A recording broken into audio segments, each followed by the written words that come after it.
Previously on this. Are you telling me you've never seen JoJo's Bizarre Adventures before? No, I haven't. NANI? So all this time, Big Mom's plan was to kill the Vinsmokes. The year of Sanji, everyone. How to take off my shoes? Who shot Renji? It's me, Austin! Oh, son of a bitch!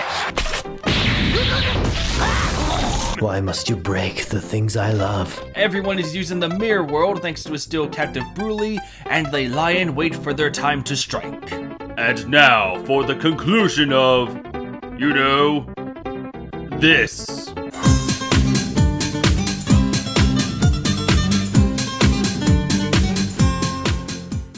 Alright, let's dive into the wedding. We of course get to see some of the scenery while also seeing a who's who at the tea party. However, all eyes are focused on a certain group of individuals as they arrive. These people are known as the rulers of the underworld, minus one very special guest, Morgans, who runs the World Economic Journal. So you know all those birds that deliver the news and show up during the middle of episodes? Yeah, Morgans is practically a god to them.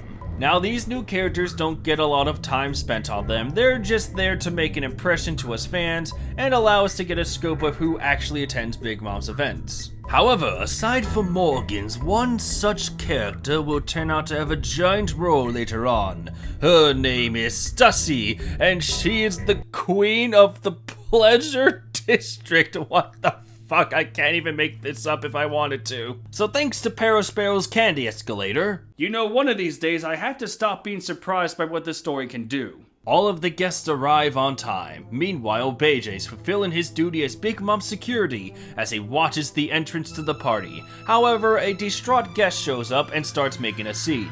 But before anything is done, he is killed by a jelly bean through the head. And yes, you heard me right, a jelly bean. This bean was fired by none other than Charlotte Katakuri, also known as Dogtooth, aka everyone's favorite character from this arc. So anyway, moving on. Oh, look who's back. What, did you get me the DVD box set of Coco's Bizarre Eatery? It's JoJo, you idiot! Whatever, but you're not done yet with Katakuri. Huh? Go on, talk about Katakuri. Tell the world how you feel about this character. It's not like you had any resentment towards him last year. Oh, I'm sorry. That was in the past tense. Let me correct that. It's not like you still have resentment towards Katakuri. All you would do is give people even more reason to impale you. But don't mind me. I didn't want to interrupt your little show like this, but since that topic was brought up, well, I'm sure you can cover him. Have fun.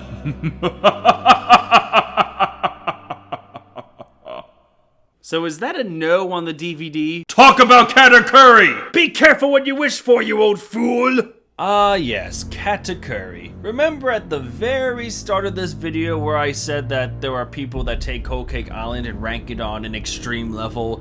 Yeah, Katakuri is treated like that too. You either worship him as the absolute best villain ever, or you're an uncultured swine that should be prosecuted for thinking differently. I like him. On one hand, I really like what he offers. Katakuri's devil fruit power is being able to turn himself into mochi. What this means is that anything Luffy can do, Katakuri can do better. On top of that, thanks to Katakuri's abilities, he can come off as a Logia user who can't be harmed by certain attacks. Oh, and also, on top of that, he shows the next stage of Haki, specifically in the observation area. By remaining calm and collected, Katakuri can use his observation Haki to see into the near future. In the grand scheme of events, this power doesn't seem like much, but in a fight, however, it turns one-sided in Katakuri's favor. No attack can hit him, and his sight allows for perfect counters. He's not invincible though. If he gets rattled, he can't see the future, and if he's hit by a widespread attack, or something that's too quick to counter against, say, Kainu's Magma or Kizaru's Lightspeed kicks, his mochi can only help him to a certain extent. He's not built for every scenario. I also like his personality at the start. Everyone we've seen in Whole Cake Island so far has been enigmatic and has a tendency to have emotional outbursts. However, Katakuri doesn't roll that way. He has a secret he has to protect, which explains why he's so quiet and distant, but he has a clear code of honor, never underestimating his enemies and can find ways to compliment them in the middle of battle. He's also fighting for the sake of his family, not himself. You don't see that too often in villains. That being said, his backstory, while well-intentioned, does follow the same formula as other backstories mentioned before with Puddin, so some originality is lost. Also, near the end of the arc, I think Oda wrote himself in a corner, so he made Katakuri do a 180 on his beliefs so that Luffy could get away. The only other nitpick I have with him is his final battle, but we'll get there when we get there. I do like Katakuri, but I wish we saw more of him. I wish the spotlight wasn't shared with so many family members. If Oda honestly kept the screen time to Katakuri, Perospero, Broly, Mount Dior, Tamago, while also including fodder members of the family instead of including every powerful sibling into the fray like these guys, I think Katakuri could have made an even bigger impact. So I don't have that many issues with Katakuri, but I think he could have had more time dedicated to him rather than his only contribution be fighting the main protagonist. Don't worry though, we'll be talking about him a lot later on. So the tea party's officially underway as Big Mom makes her entrance and everyone is having just the swellest of times. I would probably like this more if there wasn't a dumb assassination plot overshadowing a more logical assassination plot, but to be honest, I like the wedding. It's kind of surreal to see everyone having a good time at this point. No big fights, no big drama, Oda's meeting the payoff of the wedding with even more build-up, but instead of a plot, he's building up suspense. We know what's going to happen, but we don't know how it's going to turn out. And when Mother Carmel's photo is revealed, all bets are off. All of us are on edge because all of the pieces and the characters are in place. All that's left is for the bride and groom to show up and kickstart everything. Speaking of which...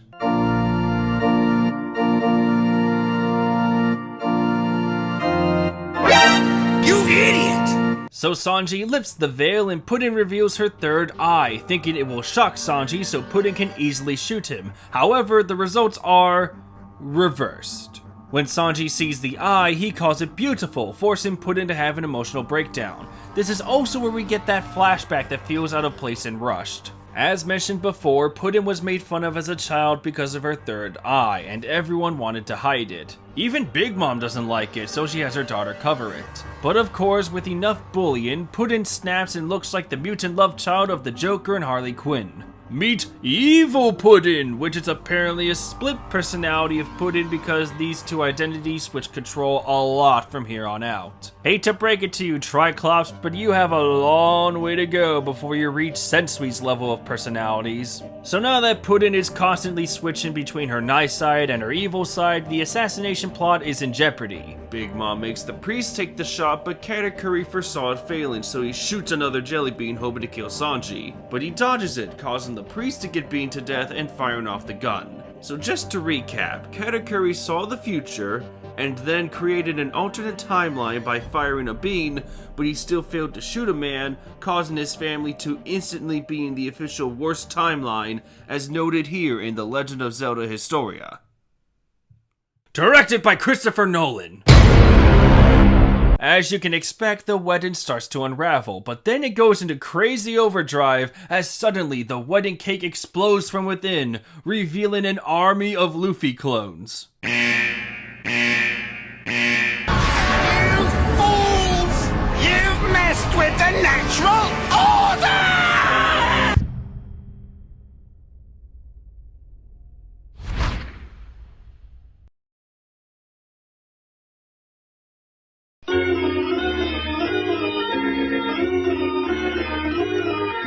Thankfully, even though on the outside there is an army of Luffys, behind the scenes is a different story. Thanks to Broly's Devil Fruit, the Straw Hats created Luffy clones by reflecting his appearance on animals and then just letting them wreak havoc. It's all diversion so that Luffy can sneak his way over to Big Mom's table and smash Mother Carmel's photo. All he has to do is blend in with the crowd. He just has to ignore Big Mom angrily calling out his name, and they should have a chance to finish this mission and get out of here safely with no harm whatsoever.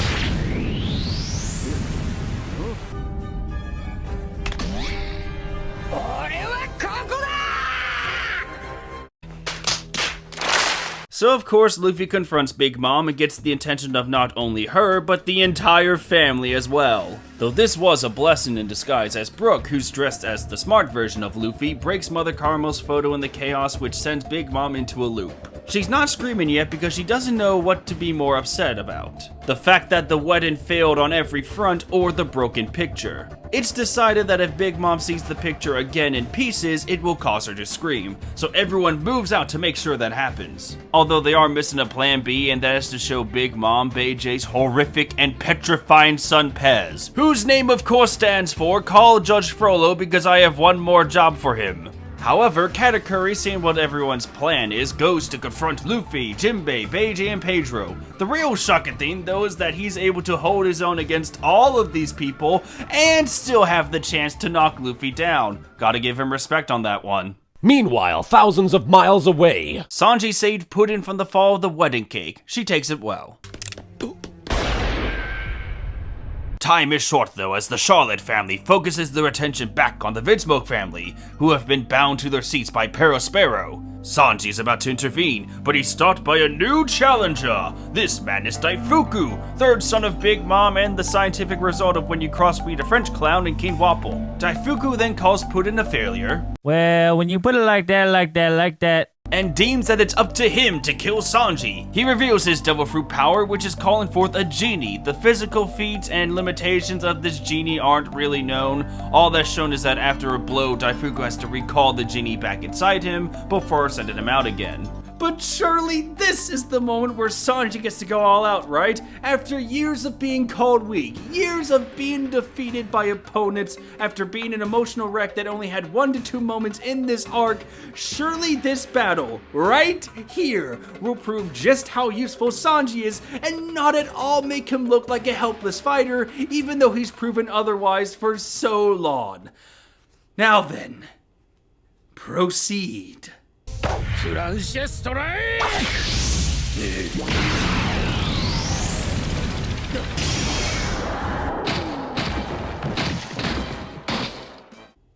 It's okay. It's okay. Oda must be saving him for later, right? He'll get an actual fight where he wins, right? There's no way that during his own arc, he will wind up being the weak link, right? Trevor, are you okay? What is the next scene? Perospero is taunting Judge. Good! So anyway, Perospero taunts Judge and revels in how they fooled the Vinsmokes and their entire kingdom. But Judge won't just sit there and take it, he will sit there and take it. This of course leads to the infamous crying scene where Judge weeps about how life isn't fair to him. The former colleague of Dr. Vegapunk and ruler of the North Blue, everyone. Does any man in this family get any individual or positive character trait? Apparently not, as our heroes are surrounded and the Vinsmokes are about to die. However, thanks to Luffy grabbing the picture and stretching his arms out, he makes Big Mom see the broken picture one last time, forcing her to finally scream in anguish.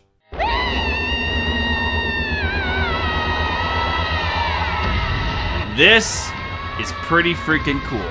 Last time we saw this kind of power was in Marineford, so it's awesome that this made a comeback and it's on the next level. Just as planned, everyone in the Charlotte family is paralyzed by their mom's scream, and Sanji arrives just in time to save his family in this admittedly epic shot. If it wasn't for his abusive childhood though, I would say he didn't deserve it. Beijay also gets out the poison missile launchers and fires them at Big Mom, but in this crucial moment, time comes to a stop, as we cut to Big Mom, remembering a long time past. Welcome to the land of giants, also known as Elbaf.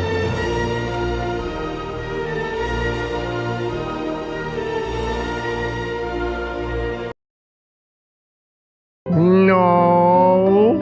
In this flashback, we see Big Mom as a 5-year-old, deserted at Elbaf because her parents feared her and knew what kind of monster she was. While she waited hopelessly for her parents to return, she was then approached and cared for by Mother Carmel, aka a true anime Christian stereotype. More on that in a little bit. Charlotte quickly stood out from the rest of the children who are also at Carmel's residence, also known as the Sheep's House. The reason why Charlotte stood out wasn't hard to find. She was too naive emotionally and too rash with her physical strength. Thanks to Carmel though, the other children eventually befriended her. and they all lived happily ever after. The end.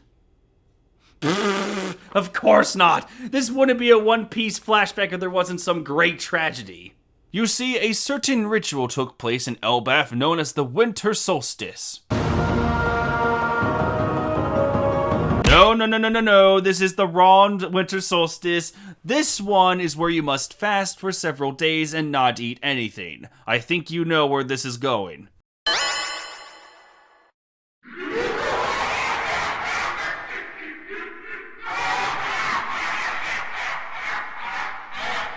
Charlotte flips out, revealing her canonically first hunger tantrum. I really like this big reveal. Everything that made Big Mom, well, Big Mom, came from her childhood. Her core personality never changed, it was only her age and body. It's nice seeing this kind of consistency in a character.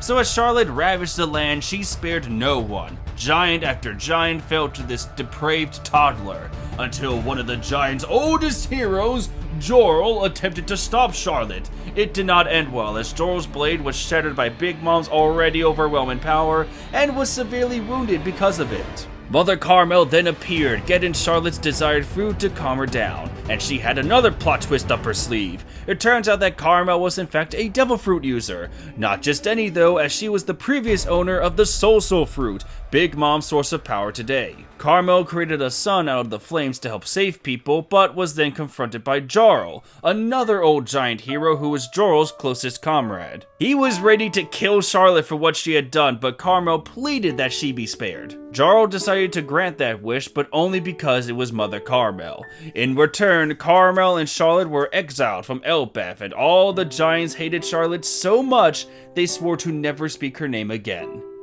Wait a second, is that another Voldemort comparison? After this disaster, we cut to Charlotte recovering from her outburst with no memory of what happened or any realization that all of this was her fault. Once they are exiled, it turns out that the rest of the kids wanted to stay with Mother Carmel too. So even though Charlotte was now a subject of hatred, at least she and the other kids could live happily ever after. The end. So that was Whole Cake Island, everyone, and okay, you know what's coming. So in another plot twist, Mother Carmel leaves the kids to meet up with the government ship. It turns out she's working for the government and has connections with Cypher Pole. The true purpose for her home for children was to find special kids and then hand them off to the Navy so they can increase their power. And that's where she fulfilled her evil Christian stereotype. A person that claims to want nothing but happiness, but will always have a selfish side that takes priority. Carmel plans to give Charlotte away, but before that day, she and the other kids have one last party, celebrating Charlotte's birthday. All the children got a bunch of sweets and they made Charlotte immersed in the feast. What follows next is pretty fucking disturbing. Even though there is no direct confirmation, it is implied that Charlotte ate all of the children there along with Mother Carmel, somehow allowing the latter's devil fruit power to be transferred over to Charlotte. And this does make sense. In her first official appearance, she eats people and is in full control of her actions at this point. She hasn't realized she's killed her family yet, but this moment right here is quite dark. Once Charlotte snaps out of her food obsession, she notices everyone is gone and gets lonely really quickly. But that's resolved when a man named Streusen arrives on the scene. He would later become the head chef of Whole Cake Island, but anyway, he saw what happened to Carmel and the rest of the kids, but since he thought it was amusing, that sick fuck shows kindness to Charlotte. The two of them worked together and eventually formed the infamous Big Mom Pirates. So since the age of 6, Charlotte Linlin became a pirate. The flashback ends. I really like this part of the story. I would have liked it more if we actually saw what made Big Mom a Yonko, but I think Oda is saving that part of her backstory for another time. I believe Oda wanted us to get a basic understanding of Charlotte's past, all so that he could both answer fans' questions and expand the story even more. As far as flashbacks are concerned, this was great. Not quite on the same level as Sanji, but still great. But enough about positivity. We have rocket launchers to see if they can kill Big Mom, and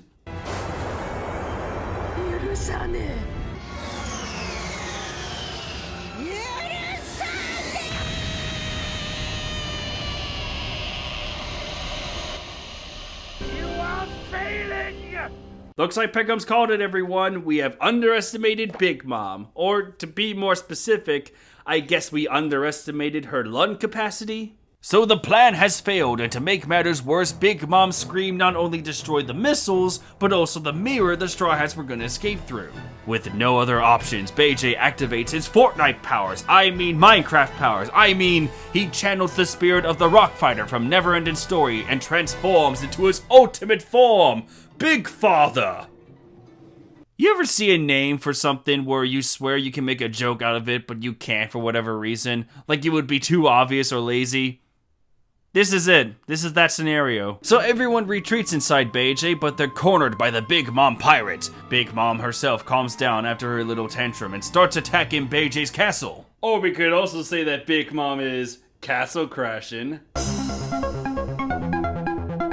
Focus! Oh. While our heroes are waiting for the next Oda miracle to save them, Sanji confronts his father one last time. He demands that Judge renounce his title of father, and to never show his face to Sanji again. Really glad to know it took the Vinsmokes to be in a pitiful, defeated state to have Sanji finally stand up for himself. Truly, this moment that we wanted to see was built up masterfully and had the satisfactory result everyone wanted. This is so going to be one of the top 10 Sanji moments, guys. Is it becoming more evident why a lot of people have such an issue with this arc? Though to be fair, Judge does grow a little honor in his 1-inch long heart as he commands his family to take the fight to the Big Mom crew in order to distract them and allow the Straw Hats to escape. So this will truly be a fight for the ages. Let's see how this goes.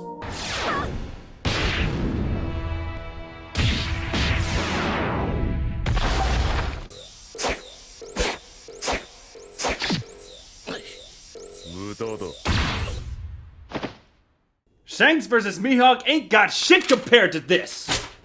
But it's okay, because Sanji still feels remorse for his family and helps out in the fight. And since there's a fight, Luffy of course has to join. The two of them have a really cool attack against Big Mom, but this whole fight is short-lived and too one-sided in Big Mom's favor. Luffy and Sanji start to retreat, so Big Mom provokes them. But Luffy has learned firsthand how playing into the enemy's hands goes. So of course, he plays right into the enemy's hands. But damn, will I admit, for such a dumbass move, it is an epic dumbass move, as Luffy goes Gear 4, charges toward Big Mom, and BOOM! I love the shot. It's pretty cool. And it's a nice way of Oda saying to the fanbase, oh, you thought Luffy was Yonko level? Nah, boys and girls, he's at the level of a Yonko's elbow. That's all you get right now. So Sanji grabs Luffy and they keep running, but Luffy taunts Big Mom again by saying they'll come back for her after they take down Kaido, which Big Mom responds with, Mama, mama. あれはお前らにゃ倒せやしねえし。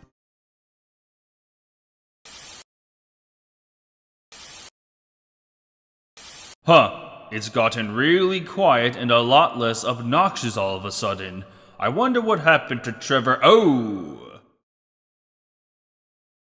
By my own name, that in Kryptonian means Zod. He's died of sheer hype. Can't have that happening. I still want him to suffer when he gets to the Katakuri fight. Up you go, Trevor. aw, what? You couldn't let me stay up there longer? I'd rather die. Is that even possible? I can certainly try. After what you've done in this review, one can only hope. Anyway, the Vinsmoke distraction ultimately fails as each of them were either captured or they were Zeused to death. And thanks to Katakuri seeing the future, he knew that BJ was trying to escape through Caesar and cuts them off. So our heroes are once again cornered by the Big Mom pirates. Why do I get the feeling that I will be saying that a lot? But no worries, another miracle happens. See, during the wedding fight, Dufeld, one of the underworld bosses, tries to get the Tamatobako box, but suddenly...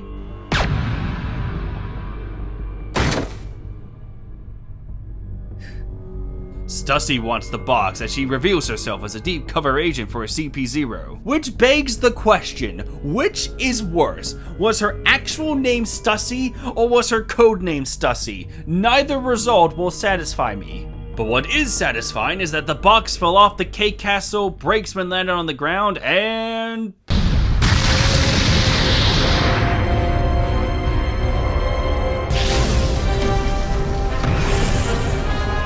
Hey, look, it's the leaning pastry of Pisa. So as they fall, BJ realizes that Big Mom might actually die from the fall, which leads to the best laugh ever in One Piece.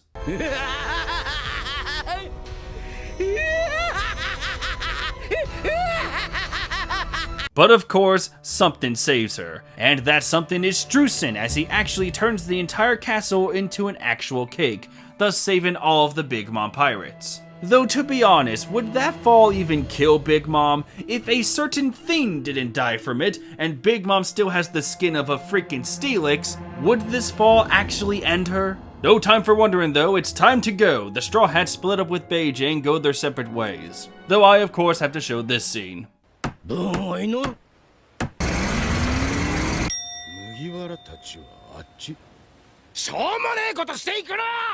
don't know why, but this kills me. But as everyone runs away, we cut back to Big Mom, literally standing in the tasty ruins of her domain. But it doesn't matter that the Vinsmokes aren't dead. It doesn't matter that Beijing got away. It doesn't even matter that the Straw Hats got away. She only wanted one thing today, and that was the wedding cake. So of course, she snaps.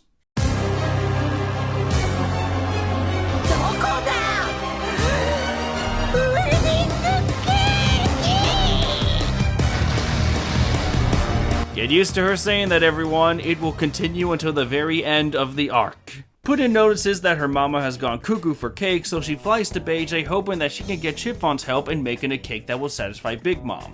Both of them know that Sanji is their best bet to make this happen, so they fly over to him. I'm just gonna skip the annoying Puddin dialogue here, so long story short, Sanji joins the girls and flies back to Puddin's home to make the cake. They plan it so that once they drop it off to Big Mom, it'll be easy enough for Sanji to reunite with the crew. Sounds simple enough, but of course, there's a twist. Big Mom's children, specifically Katakuri and Perospero, have already arrived on the Thousand Sunny thanks to Broly's power. Meanwhile, the entirety of the Big Mom fleet is being prepped to go.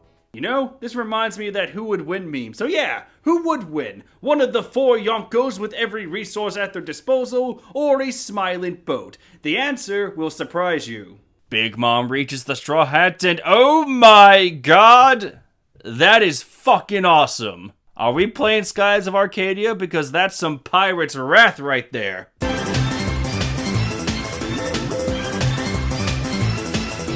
And it certainly lives up to the name Wrath, because Big Mom for the rest of this arc is amazing. Remember the crazy shit Whitebeard did?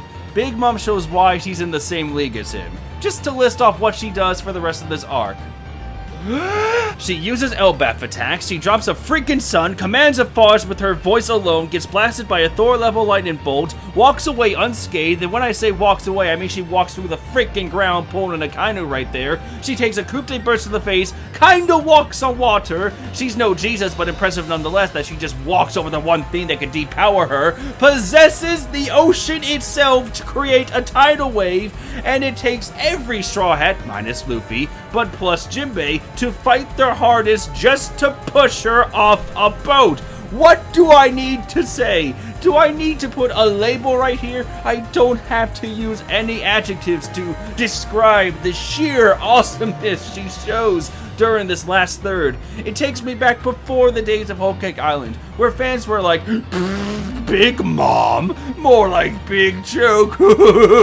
She can't do anything impressive. Those same people, they're dead now, as Big Mom hunted their souls down and ripped them out of their flesh, skeletons included. Big Mom does not take a single battle loss during this arc. The only things that lose are the things around her, whether it be her castle, or her children, or her cook, but never herself. And by the end of this arc, she gets her cake and she gets to eat it too, having the last laugh. Can I stop the review here? I don't want to go back to the Battle of the Sunny. You can, but to do so, you must tell me that the Tontada tribe was not useless. So after the Straw Hats avoid Big Mom for long enough, they arrive back to the ship only to notice they're completely surrounded. Again. The Sunny is covered in candy. Brooke and Chopper tried their best to fend off the eldest Charlotte brothers, but it looks like everyone is really doomed this time. But not today, Pedro yells! He goes over to Perospero and reveals yet another suicide bomb attack, and in that moment we have one more awesome flashback where Roger is present as well, saying that everyone has their moment to leave their mark, and for Pedro, he knew that it was time to leave his mark. There, and a little over there. I love this sacrifice. Pedro has escaped death a few times during this arc, so I was honestly surprised to see that this one was the one that did him in. Unless he comes back like Pell, I hope he does, because that gives me a chance to rant on how Pell should have stayed dead, you motherfucker! So thanks to Pedro's blast, the candy that was trapped in the Sunny breaks and the Straw Hats Coupe de burst their way out of there. There's only one problem. That Devil May Cry fan character is still on the boat, so Luffy grabs Katakuri, jumps through a mirror, and takes his new rival to the mirror world for one final battle. Luffy epically breaks his one-way ticket out, and the two have a classic shonen staring contest. It's time, everyone. Let's talk about Luffy versus Katakuri. So, to talk about this, I should explain what I think a good fight is in a story. There's two types. The first is where it's cool just to be cool. You know, one character shows up, looks tough, but then another guy comes in and is like, no, and then wins the fight. You see this a lot with character introductions and over-the-top fights, and there hasn't been really a way around it, but when this style is pulled off well, it jumpstarts my adrenaline. A variation of this is where two characters duke it out in an energetic showdown. Their opponents aren't final boss material, but I would be damned if I said that they weren't awesome to watch. My best examples in anime terms would be the tournament matches in Dragon Ball, and really any fight that likes to show off, if you know what I mean. But then you have the other type of fight, which I call a true battle. Most of the time though it's just called the final battle, but whatever. This is something that's built up, something where both characters are emotionally fueled and I, as an audience member, am engaged. I get into the fight, and it's all because the story has done an awesome job of captivating me.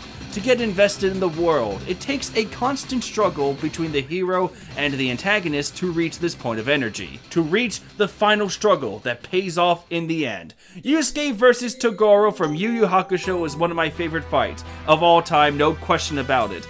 And it works because the main villain at the time, Toguro, was personally involved with Yusuke's life. He got in his way, imposed challenges, all without directly fighting him. That way, when these two finally clash, the build-up explodes, and the following fight is one of satisfaction. It's a fight that feels earned and pushes the limits of its main character against someone who seemed to have no limit. So when Yusuke wins, the victory feels earned. Other examples that do this well? Kenshin vs. Shishio. Hell, Kenshin vs. Inishi. I don't care what people say about the last part of Rurouni Kenshin, I love it. Naruto vs. Gaara. Ichigo vs. Grimmjow. The entirety of Light vs. L. Oliver Queen vs. Slade Wilson. Harry Potter vs. Voldemort. Book version, Solid Snake vs. Liquid, Naked Snake vs. The Boss, Sonic vs. Dr. Eggman in Archie issue 225. Trevor? Fox McCloud vs. Andros, The Avengers vs. Thanos, Poe vs. Shen, Train vs. Creed,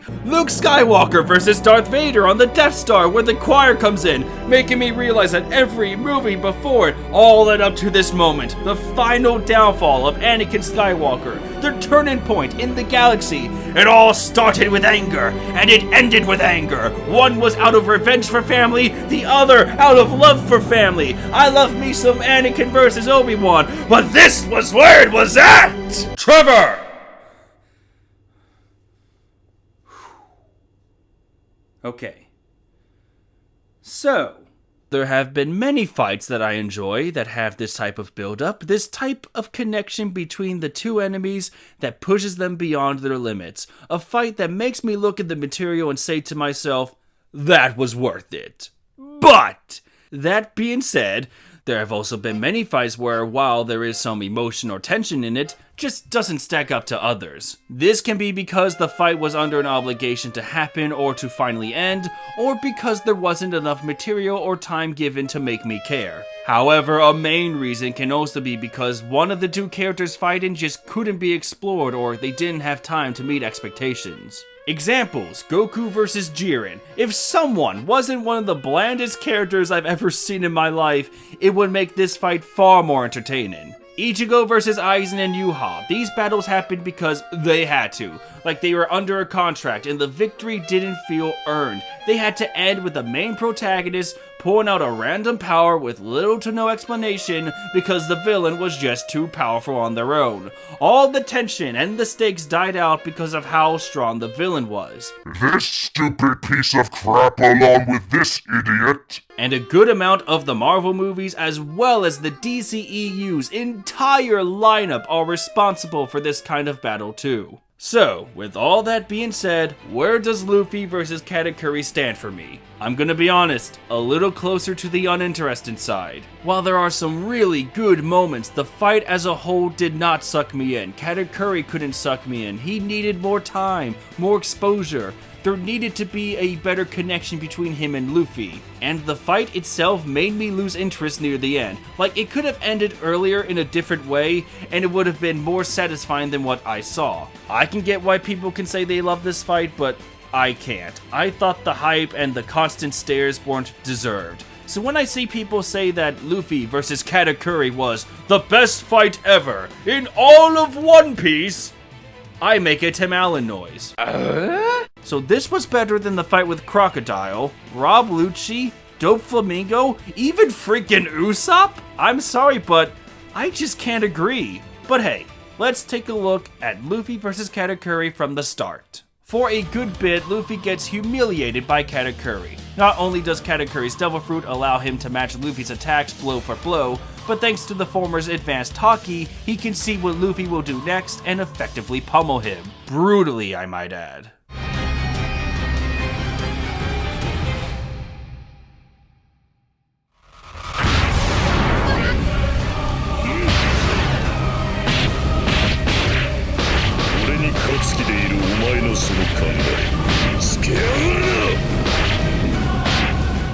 This part is cool to see, and what helps it stand out from other One Piece fights is how Katakuri interacts with Luffy.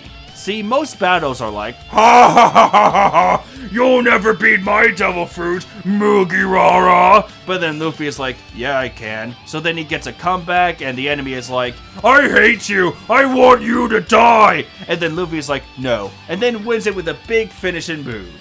Katakuri, on the other hand, actually respects Luffy, at least in terms of power. He still plans on mercilessly tearing Luffy apart bit by bit for all the trouble caused, but he also admits that he's not holding back. It is rare to see a villain not talk down to the main character, to have them acknowledge their enemy's power, and still respond with a proper challenge. I really do like Katakuri's personality at the start of this fight, though he does get a little cocky. After Katakuri thinks he did Luffy in, he secludes himself in a mochi-made hut and decides to chow down. You see, Katakuri tries to have this appearance as a battle-hardened warrior, one that is unfeeling and composed. This helps him use his future scene ability, but it also protects his identity, or mouth I should say. The man is very self-conscious of his appearance, always wanted to cover his lower face so that his image remains absolute. But if no one is looking, he likes to break that persona and chow down like a college student, calling in a fake sick day because he found his roommate's stash of fudge cookies in the pantry. Luffy discovers Katakuri's true side, so the latter of course loses control of his emotions. I like that parallel in the Charlotte family, where a loss of emotional control means that they're vulnerable. So now that Katakuri is flustered, he can't focus enough to use his foresight ability, allowing Luffy to finally get some blows in. But surprise, surprise, this does not last long as Katakuri gets his calmness back and proceeds to kick Luffy's ass again. This makes Luffy retreat and has this really funny scene with Broly.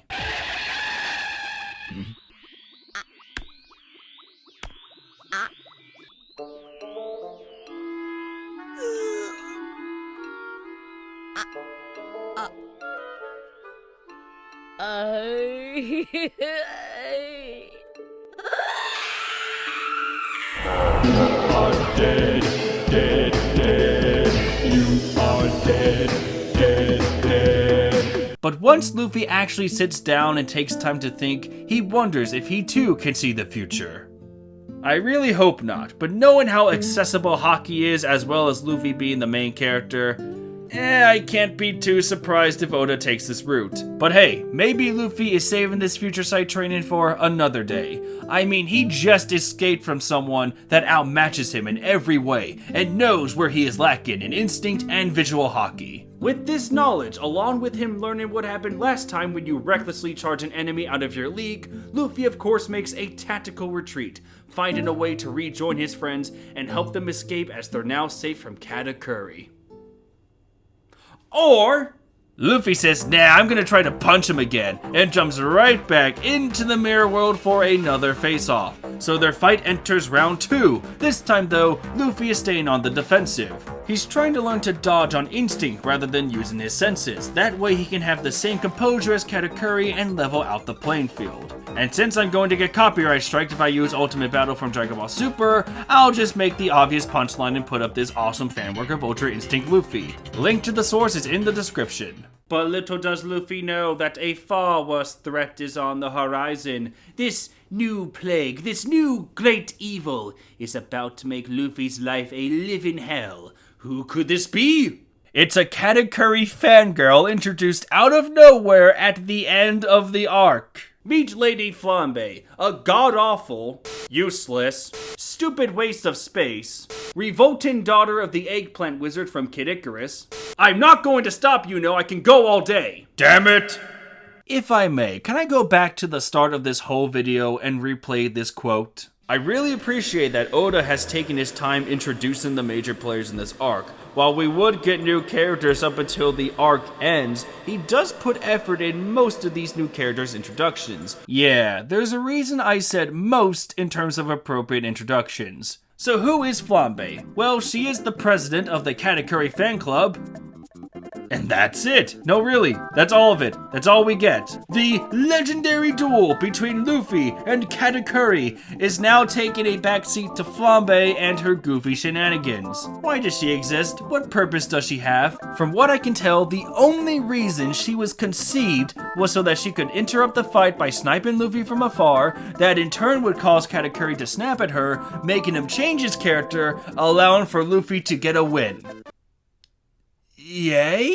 Flambe has no reason to be here. If she didn't exist in the story, would anyone even notice? Would anyone care? So after Flambe is dealt with, Katakuri stabs himself with his trident on loan from Ganondorf to match Luffy's injuries. Now these two are on equal ground according to Katakuri, even though that's not really true. Sure, your health bar decreased, but that doesn't mean your skill is gone. You're still out of Luffy's league at this point, but whatever. I do like that Katakuri does have honor, even though he wants nothing more than to crush Luffy at his best. Makes him a little more complex as a character, but now we have the last act of this fight. This was where I lost interest. I couldn't care anymore, and the pacing fell off here. Now, pacing has been a common complaint for this arc, but I can honestly look past most of it. One of its exceptions, though, is here. The last part of this fight is Luffy using a new Gear 4 transformation that turns into a slugfest, and then that's it, the end.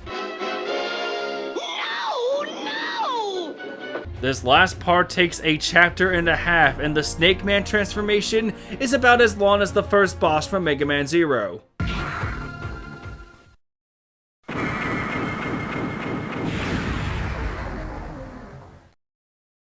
Compared to the length of the fight itself, this final clash felt really rushed for me. If the pacing for this fight was consistent, I wouldn't have an issue. Hell, I could applaud this fight for sticking to its pace and tone. But instead, I saw the finale of this fight as hastened with an unsatisfying win. I wanted Luffy, at the last second, in a desperate move to survive, match Katakuri's visual ability and land one last blow to him. This blow would not take Katakuri down, but he would be in a position where he could not move or chase after Luffy. That way, when Luffy is forced to leave, he has to make the conclusion that he's not ready for the next stage yet, and still has more to learn. There's training to be done. Instead, what we got was Luffy getting the finishing blow on Katakuri, and the latter falls down on purpose because he suddenly likes Luffy now. I'm not okay with that. I think that was a bad choice of character and writing, and frankly, I don't want to scream anymore. I read through the fight, and I got to explain why I didn't think it was that interesting. I can see where Oda was going with this. He wanted to show the next levels in terms of Devil Fruits and Haki, hence why Luffy fought a Fruit Awaken and a Haki Awaken. But this fight did not feel satisfying, and I don't believe the victory was earned. It was missing that tension, that one ingredient that allowed this fight to stand with the best of Luffy's duels. I was honestly a little jarred at how quickly this fight ended, and after I read it, I was like, okay, that's it. Maybe the anime can fix this issue for me, as it will inevitably extend this fight, but I just can't care to talk about this anymore. It had some excellent potential and character growth, but I wasn't impacted like with other fights, and I could not get invested at the end, so whatever. I might revisit this topic again in a different video, but for now, I'm done. Let's move on. So as Luffy defeats Katakuri, just saying that doesn't feel right. We get one more badass scene from the Straw Hats. When the moon becomes full and the minks look upon it, a transformation occurs for two purposes. First, to convert the One Piece fandom into a bunch of furries, and two, to kick some ass.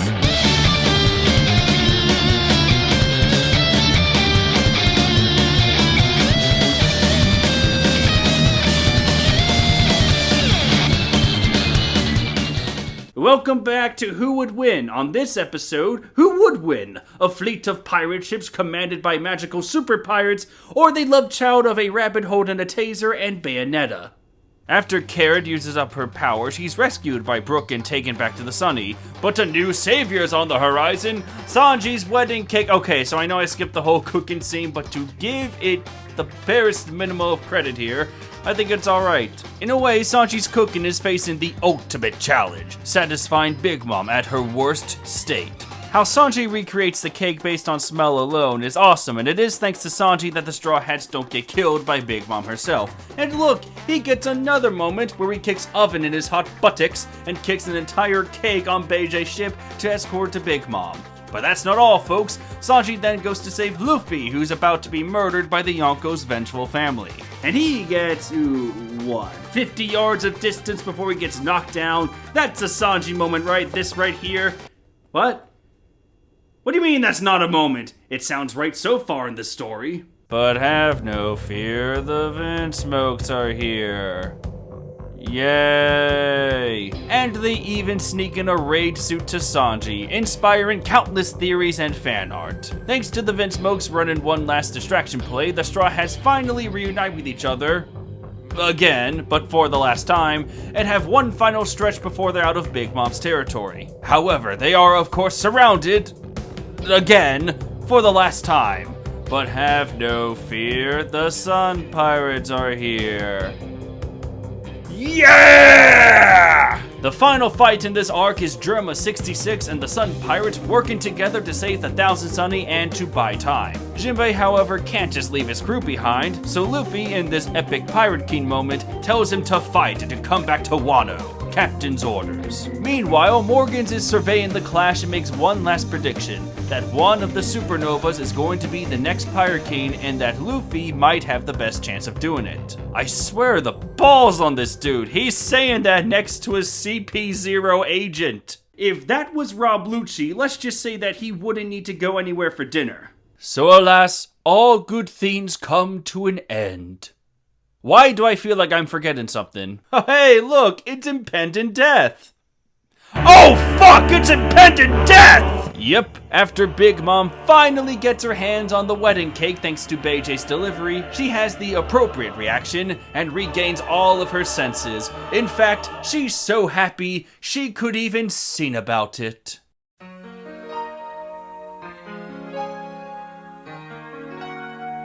Oh, screw it. We all know what song should really be playing. You better get ready to die. You better get ready to kill. So after the Nazi and fish population decreased, we cut back to Sanji, chilling out after a frankly difficult time. He feels bad that after all this, he couldn't get his family out and that people died for him, chief among them Pedro. But Carrot arrives and says that everything will be alright. You know, I love this scene. After the non-stop chaos that was this escape plot, I'm really happy we get to end this arc on a quiet yet bittersweet note. Sure, the Straw Hats are back together, but Big Mom got the last laugh. She caught the vent smokes, most likely Jinbei, and now has full access to Germa's technology. And hopefully she doesn't kill the vent smokes, because really, again, that would be so fucking dumb! But I digress. The next time we see Big Mom, things might go from bad to worse. But none of that matters. We then cut to Puddin one last time. You see, before Sanji went to save Luffy, Puddin stops him, finally loses her psychopath personality, and kisses Sanji. Yes, everyone! Sanji actually has a girlfriend now! So after being physically assaulted, emotionally crippled, almost murdered multiple times, and lost every fight he was in, the year of Sanji was worth it, and everything is okay because he made a cake, and he got a kiss that 2 seconds later was removed from his memory. So that payoff doesn't even fucking matter anymore! War! Trevor, are you okay? I wonder what's going on in his head. Oh, I guess I'll leave him to it.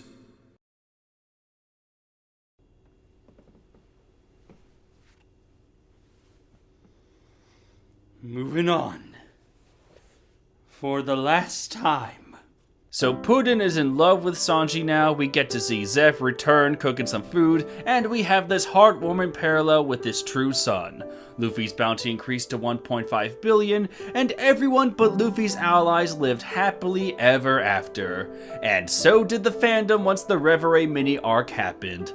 The end. So that was the Whole Cake Island arc. Jesus Christ. Hey!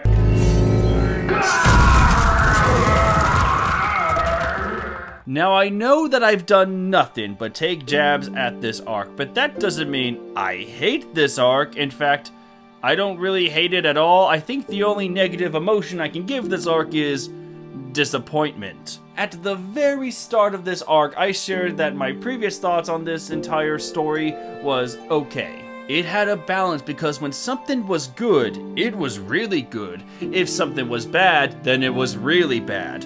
And despite how long I talked about this arc, there's still a good amount of things I didn't touch upon. Some moments that could have been mentioned, but I couldn't due to time, or I just thought that it wouldn't be entertaining to talk about. To give these moments credit though, they at least help the arc in having an identity. Every One Piece arc has a unique idea or identity, something that helps it stand the test of time, something that makes the arc an important part of the story. The problem for me though was that this arc's identity is clouded. On paper, it's a simple wedding crash storyline. I love these stories, where the hero is up against impossible odds and has to fight tooth and nail in a gorgeous but unorthodox environment, a place where everything has a sense of finality. But in One Piece, there's a lot of other things happening. Some of it helps, like Beijing working in the shadows, the main character flashbacks, and the climactic escape. But on the other hand, there's a Luffy fight where there didn't need to be one, an issue with resolving plot in a consistent, timely manner, and the cast seems too large. I'm becoming a broken record at this point, but I think some time could have been spent on fewer characters and better results would come from it. When I first read this arc, I couldn't get the hype or how people could call this the best One Piece storyline. It may be different, but is that a free pass for being great? But what I also can't get are the people that call this the worst One Piece storyline. Was this truly worse than Fishman Island or the Tentatas? Again, just because it was different, does that give it a free pass to be hated? I don't think this arc is great, but it's not terrible either. It's just that for such an important event in the series, it didn't reach all of my expectations. It certainly tried, but it didn't. The Whole Cake Island arc, for me, will be a thing that happened. You ever watch or play something one way through, but after that, you don't want to go back to it again? That's me with Whole Cake Island. I'm really glad I got to experience this, but it's not something I want to revisit. Unlike other arcs and other stories, this is not something I want to come back to every couple years and rewatch it all the way through. I can get why people love it, I can get why people hate it. I know we all live in a divisive age right now, and this arc did not help bridge us together. But I can't just write this off as terrible, because then I'd be lying. I think Whole Cake Island deserves a read all the way through. Can I guarantee you will love or hate it? No. But I still think it deserves some attention at the very least. That's why I think this is worth a look back. Thank you all so much for watching. This was easily the largest project or video I have ever done so far, and this was not possible without all of you, so from the bottom of the soul, thank you. All I want to do is to entertain all of you. Special thanks to all of my fellow One Piece content creators. There's too many to list, so I'm gonna put them all of them right here. I don't know where they're going, I haven't edited this yet. Will Panda's face replace my face? Who knows? Anything could happen at this point. So you guys have inspired me to keep going, whether you knew it or not, and you made me want to see this review all the way to the end. I can't thank you guys enough. Keep doing what you're doing. Hopefully I get to work with you guys in the future without taking 300 years to get a video out. So, what's next on the big project list? Well, during this review, let's just say that I got inspired to be a little bizarre. See you next time, legends. Take care.